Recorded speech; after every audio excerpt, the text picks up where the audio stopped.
Vaccini sospetti, non è più solo psicosi, sta diventando un incubo. Altri 2 morti, uno nel Veneto orientale, un anziano malato di Alzheimer, e uno nel Padovano, ospite di una casa di riposo.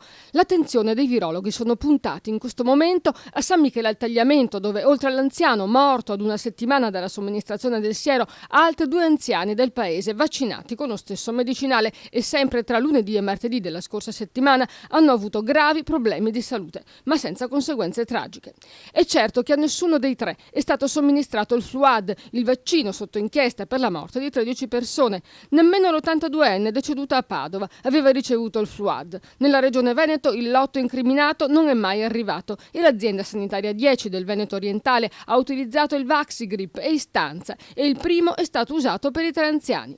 Va detto che l'81enne, a parte l'Alzheimer, non aveva problemi di salute, mentre l'ospite della casa di riposo padovana, un 86enne di Curtarolo che è deceduta ieri mattina, era già affetta da gravi patologie ed è stata vaccinata con il Fluad, ma si trattava di una dose non appartenente al lotto sequestrato.